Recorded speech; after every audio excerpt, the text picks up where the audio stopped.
The Kraken have really been having a hard time scoring goals. How could they possibly fix that? What? Who the heck could be here at this hour of night? Daniel Sprong? What's cracking, everybody, and welcome back to Kraken R&R, where, yes, once again, Daniel Sprong is a member of the Kraken, and although he didn't play in this game, and it doesn't sound like he'll play until Thursday, working out some visa and work visa issues, well, it seems like he's already fixed the Kraken's scoring problems as they win 4-3 in overtime at home against the Vegas Golden Knights. And actually, and this isn't necessarily the most fun fact, but it is the first time the Kraken have beaten the Golden Knights in Climate Pledge Arena, with the only other time they'd beaten Vegas at home being, well, T-Mobile Park. But of course, before we get to the game itself, we start with the big pre-game news for the Kraken, and it did just come a couple hours before the game gets started, as the Kraken announced that they have traded for Daniel Sprong, trading away one of the more coveted players in the NHL in Mr. Future Considerations. But it does mean that Sprong comes back to the Kraken, and yeah, there's some salary cap maneuvering that will eventually happen when Vince Dunn comes back, but we also found out that that's not going to happen for another couple weeks at the very least, which certainly isn't good news, but it does mean that we don't have to worry about salary cap and what it means for potentially trading players out down the road, and can just enjoy that Sprong is coming back to be a part of the team, which I'm pretty sure makes him the first player in Kraken history to leave the team, play with another team, and then come back. And of course, since he's been gone, he spent a year in Detroit, where he had a pretty similar year last year in Detroit to how he had 2 years ago in the playoff year with the Kraken. Same number of assists, a few less goals, and then in 9 games with the Canucks this season, he has just a goal and 2 assists, though he hadn't been getting a ton of playing time and obviously wasn't playing every game. So with that, everyone's favorite power play specialist slash fourth liner that scores at a much higher rate than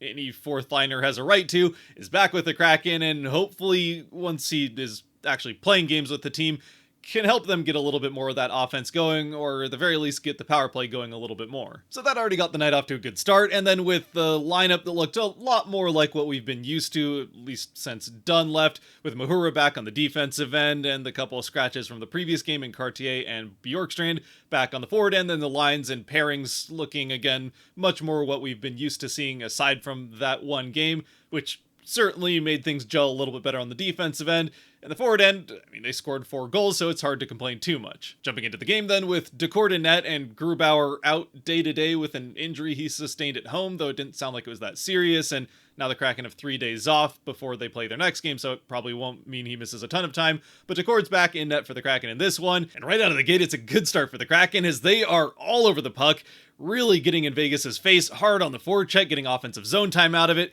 get a couple of pretty good scoring chances, and then a power play where they get a couple more chances. The back half of the power play doesn't necessarily go fantastic, though even through all of it, they still are not able to get that first goal, even with a start to the game that,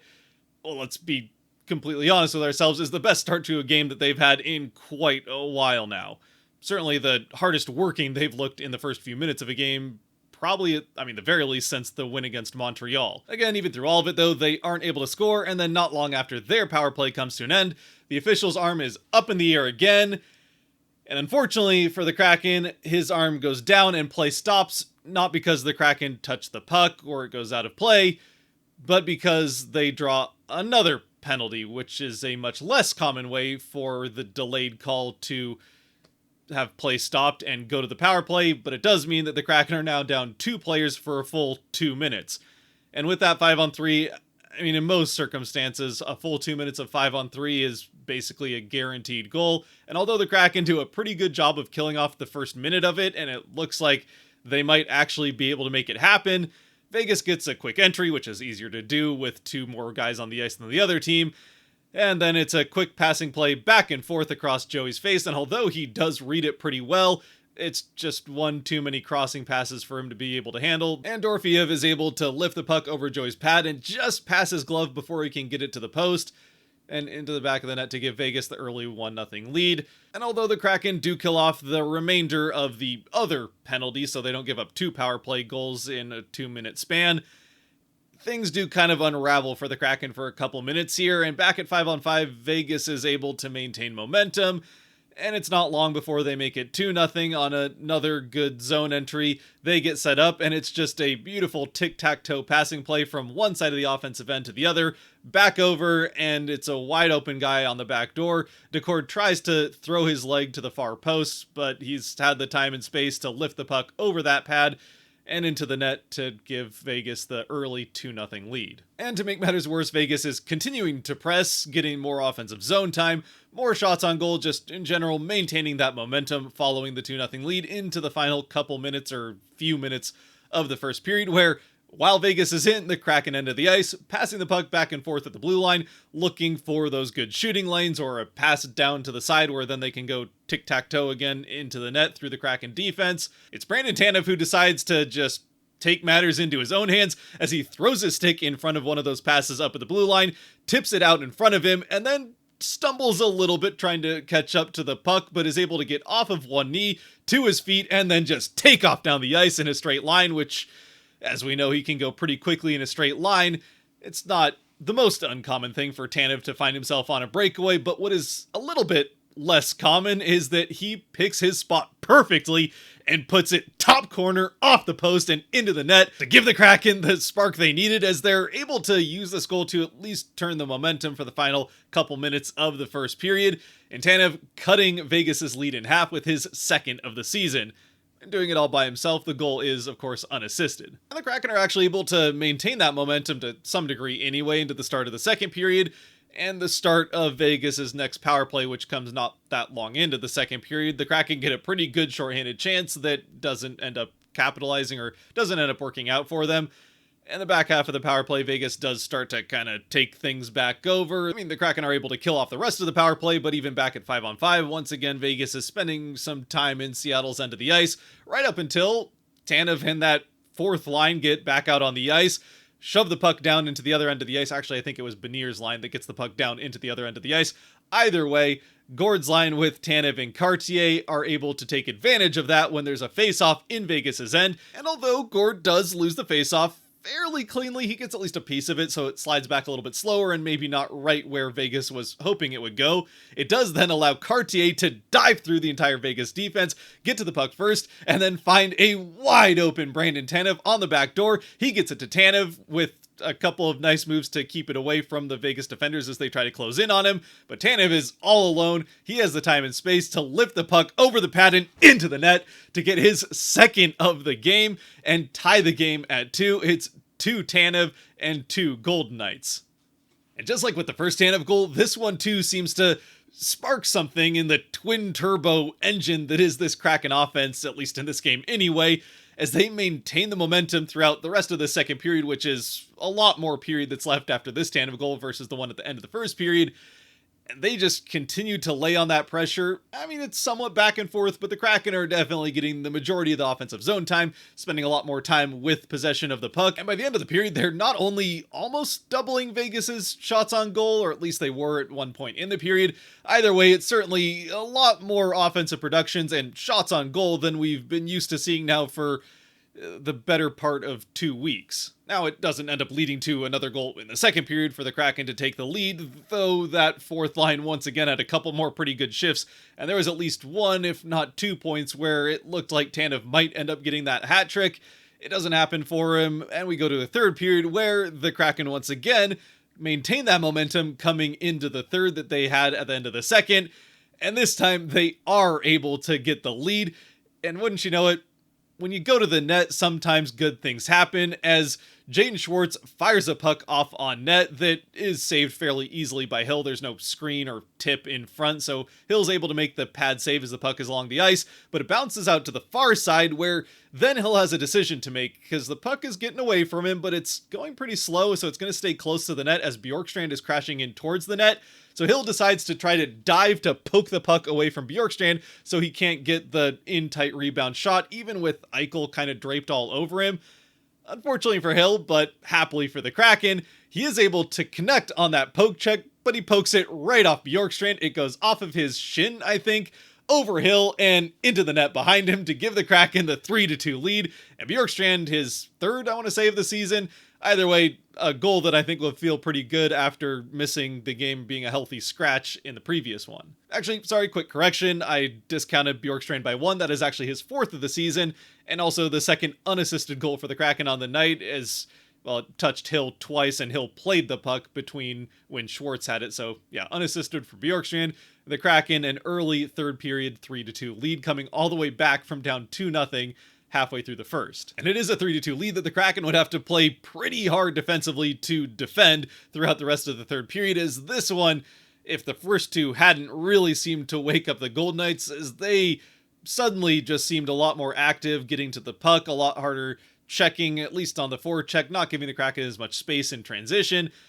For whatever reason, the Vegas Golden Knights just looked like a slightly, at least, better team after this goal got scored, trying to even things up. They aren't able to do so, though, at 5-on-5 eventually, and even with the power play also, so even with the extra man on the power play, they aren't able to do so, thanks to one very nice save from Joey Decord. So eventually, with around 3 minutes left in the game, Vegas pulls Hill to get the extra skater out on the ice, and during that 6-on-5 time, which Tanev spent the vast majority of that time out on the ice for the Kraken, and that's not abnormal for any reason. He's a very good penalty killer, and it's effectively a penalty kill. You're down a man, so again, not abnormal that he's out there, but it was,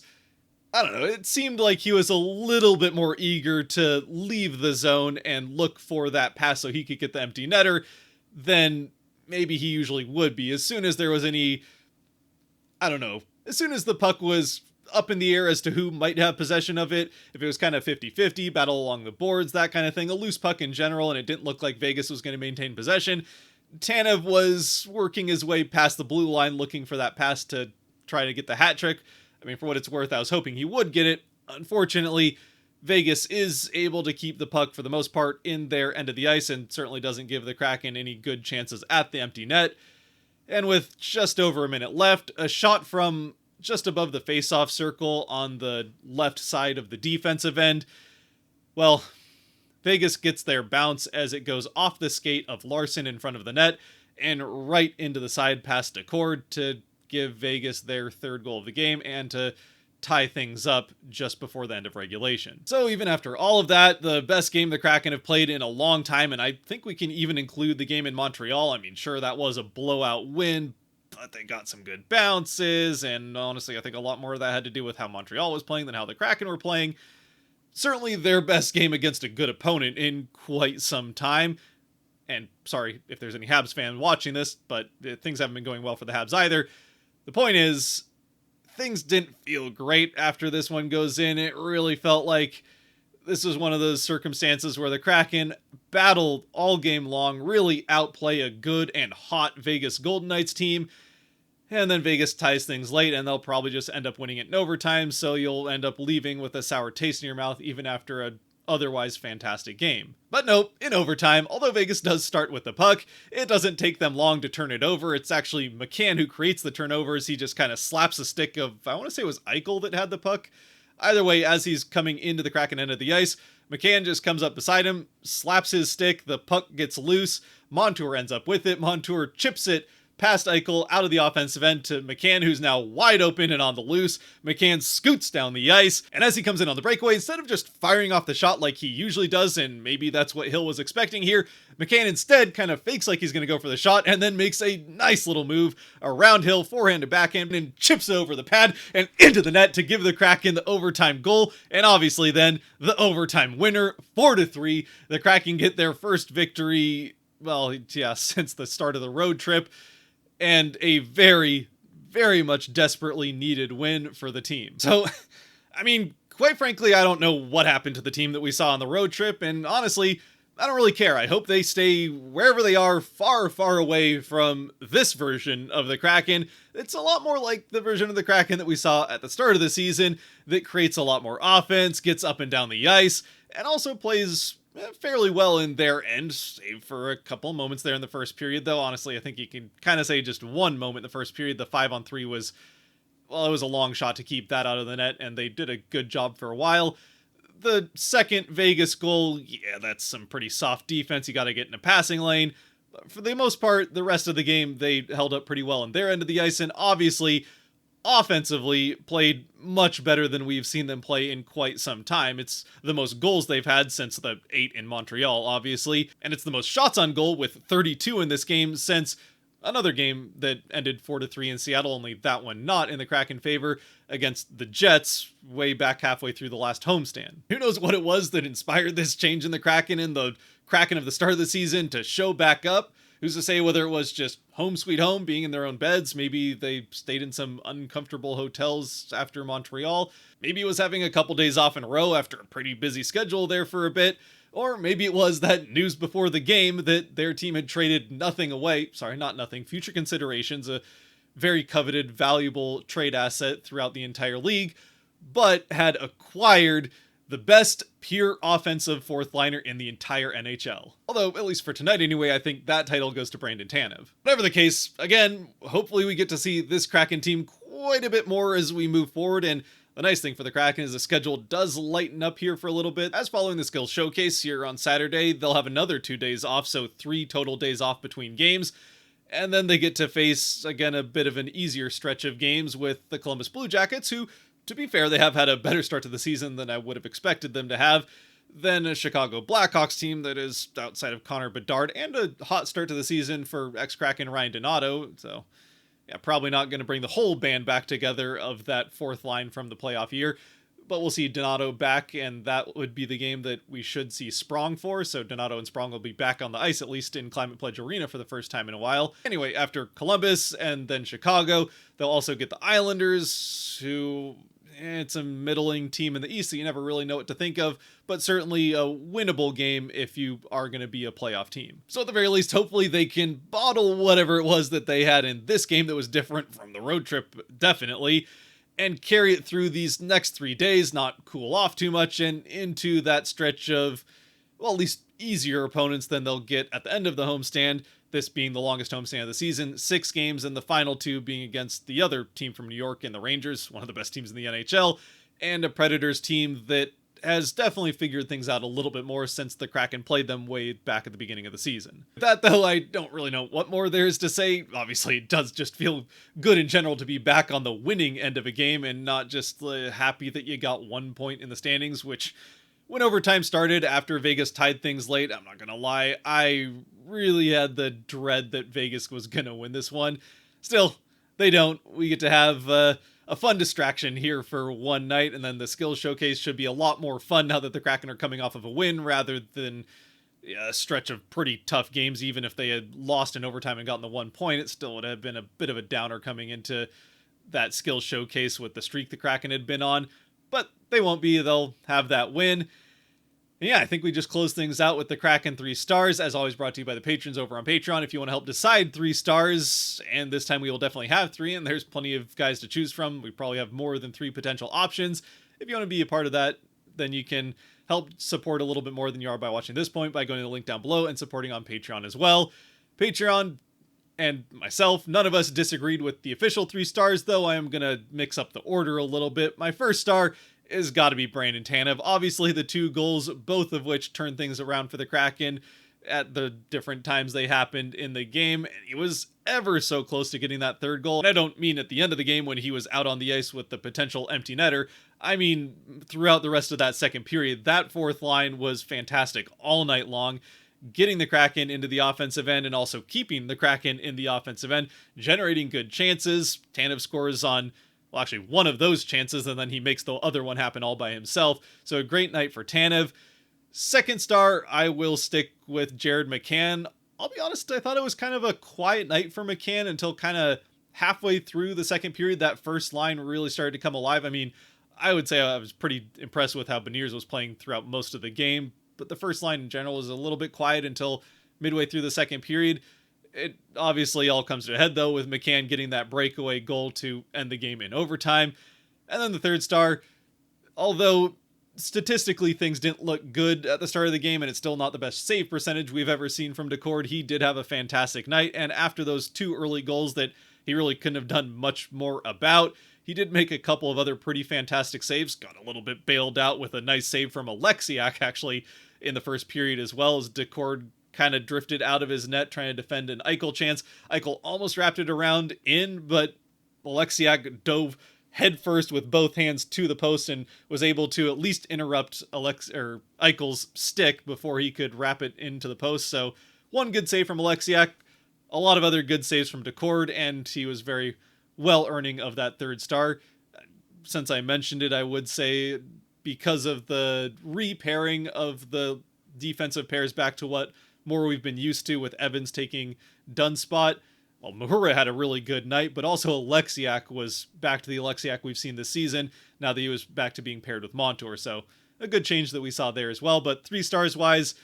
again, same as the official 3 stars, just changing the order. So Tanev is first, McCann second, and Decord third. But as always, let me know what you think down in the comment section below. I think a guy like Cartier, who kind of did make that second goal happen after the game, well, not having played the previous game because he was a healthy scratch, and being a part of that